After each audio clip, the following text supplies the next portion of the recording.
शायद वो देना भी चाहे, पर मोदी जी बोलेंगे नहीं यार दो मत, मेरा वो 56 इंच का सीना ना 52 हो जाएगा। समझिए कोई मोदी जी का समर्थक है या भाजपा का वोटर है तो उससे बहुत सहज होके बात कीजिए, क्योंकि एक चीज हमेशा ध्यान रखिए आप लोग कि भाई हमें बीमार से नहीं लड़ना है, बीमारी से लड़ना है। कि हाँ मोदी जी ने किया है, सोच समझ के ही किया होगा, तो फिर अपना समय और बर्बाद मत कीजिए, दूसरे आदमी के पास जाइए। आज हम धर्मेंद्र प्रधान पे बोलेंगे और इसके बाद हम एजुकेशन सिस्टम पे बोलेंगे, इसके बाद हम किसानों के लिए बोलेंगे, इसके बाद हम नहीं तो कल आपको इस्तीफा देना ही है। काम हो नहीं पा रहा, एक एग्जाम नहीं करा पा रहे ये लोग, और पेपर लीक पे बोलना कि मतलब जहां पेपर सेट हो रहा है वहीं से लीक हो रहा है। मतलब प्रिंटिंग प्रेस तो पहुंचने दो। नीता के पति का काम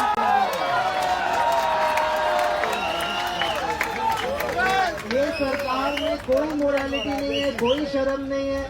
हमारे देश का एक और गांधी 17 दिन से बिना खाए यहाँ बैठा है और गोडसेवादियों को कोई चिंता नहीं है इस बात की। और मैं बताना चाहता हूं कि ये आप स्टूडेंट हो, कोई किसान है, कोई बेरोजगार है, तो पहले तो चीफ जस्टिस ऑफ इंडिया का बहुत बड़ा थैंक यू कि उन्होंने ये पूरा प्रोटेस्ट खड़ा करने में पहली नींव रखी। आज कोई गिग वर्कर है जो नौकरी नहीं ढूंढ पा रहा, जिसको पता नहीं, जिसको अपनी वो रास्ते नापते नापते थक जाता है, उसको पता नहीं है दिन कब खत्म होगा, उसको समझ में नहीं आ रहा है कि संडे को क्यों पेट्रोल के ज्यादा पैसे मिल रहे हैं और मंडे को क्यों पेट्रोल के कम पैसे मिल रहे हैं, पेट्रोल तो उतना ही चल रहा है। ये सब सवालों का सरकार को एक एक करके जवाब देना पड़ेगा। और धर्मेंद्र प्रधान जी का इस्तीफा जो होना चाहिए, उनमें थोड़ी शर्म होती तो दे देते, शायद वो देना भी चाहे, पर मोदी जी बोलेंगे नहीं यार दो मत, मेरा वो 56 इंच का सीना ना 52 हो जाएगा। तो आज नहीं तो कल आपको इस्तीफा देना ही है। काम हो नहीं पा रहा, एक एग्जाम नहीं करा पा रहे ये लोग। आज आप बताइए कौन से एग्जाम की भर्ती पे हमारा युवा क्या स्टेटिस्टिक लेके चले। जब 20,000 की भर्ती होने वाली होती है, 20,000 लोगों की भर्ती होने वाली होती है, टीचर खुद कहता है कि भैया देखो तुम 10,000 लोग तो ऐसे ही जाने वाले हैं, तो तुम थोड़ी ज्यादा मेहनत करना। अब वो ऐसे ही जाने वाले लोग कौन है? ये जो पूरा दिन मेरिट का डंका पीटते हैं, पेपर लीक से ज्यादा मेरिट कहाँ कॉम्प्रोमाइज होता है?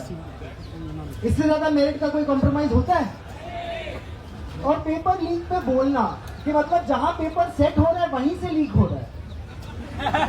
मतलब प्रिंटिंग प्रेस तो पहुंचने दो, उसके पहले ही लीक।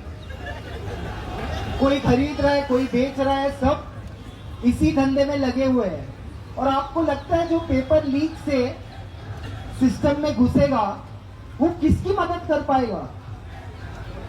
कोई सेफ नहीं है ये एनवायरनमेंट में, कोई भी नहीं।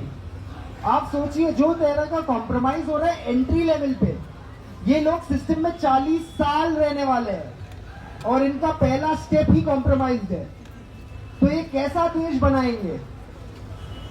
आज मैं बता रहा हूँ काफी मुद्दे ये तो मतलब, और पहले मैं आपको बता दूं, जो भी समझिए कोई मोदी जी का समर्थक है या भाजपा का वोटर है तो उससे बहुत सहज होके बात कीजिए, क्योंकि एक चीज हमेशा ध्यान रखिए आप लोग कि भाई हमें बीमार से नहीं लड़ना है, बीमारी से लड़ना है।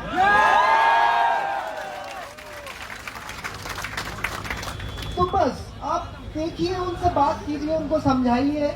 पर अगर वो लॉजिक पे आते हैं ना कि हाँ मोदी जी ने किया है, सोच समझ के ही किया होगा, तो फिर अपना समय और बर्बाद मत कीजिए, दूसरे आदमी के पास जाइए।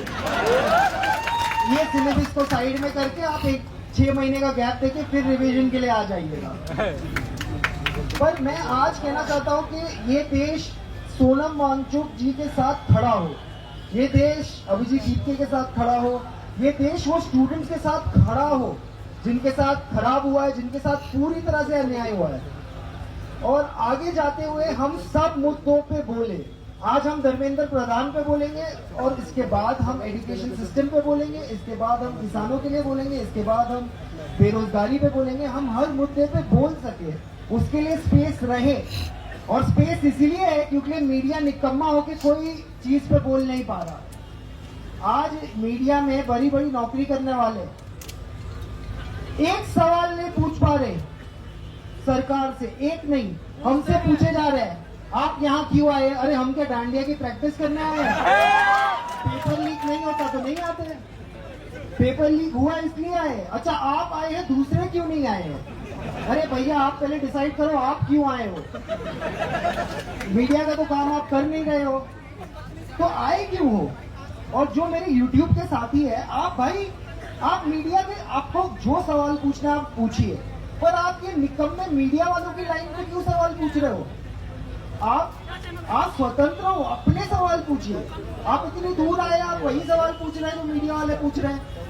नहीं हमने सुना है ये हुआ है वो हुआ है। आप अपने सवाल, आप पहले तो अपने साथ बैठ जाइए और पूछिए अपने आप से आप क्यों कैमरा लेके यहाँ आए हैं। वो पहला सवाल आप अपने आप से पूछिए, फिर उसके बाद आप सामने सवाल रखिए।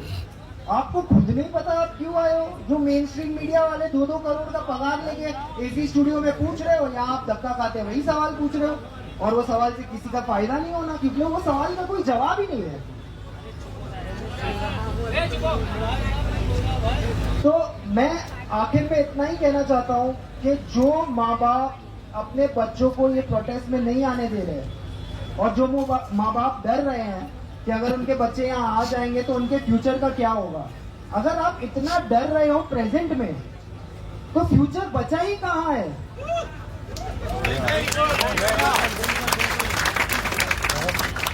प्लीज जितना आप वक्त दे सकते हैं आप जुड़िए और काफी स्टूडेंट मूवमेंट्स जो ऑल ओवर इंडिया है उनको भारत का तिरंगा लहराते हुए इस आंदोलन में अपना समर्थन देना चाहिए। यही बात करके मैं आपसे अलविदा लूंगा। Thank you. एक मिनट हो गया।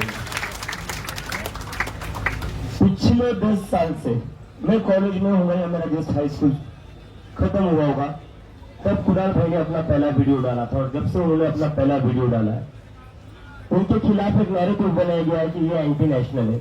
लेकिन आज मैं चाहता हूँ आप लोग बोलो कि Kunal Kamra is a hero. इन्होंने हमें बोलना सिखाया है, इन्होंने हमें बोलना सिखाया है, सवाल करना सिखाया है। यहाँ पर जितने भी बच्चे मेरी उम्र के, हम सबने इनकी वीडियो देखी थी। वो कौन सी वीडियो थी? बीजेपी के ऊपर।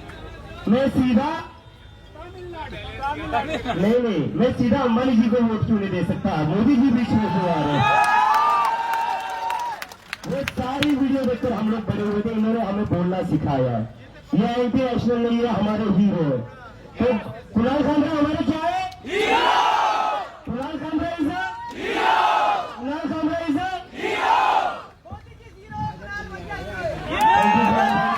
Thank you.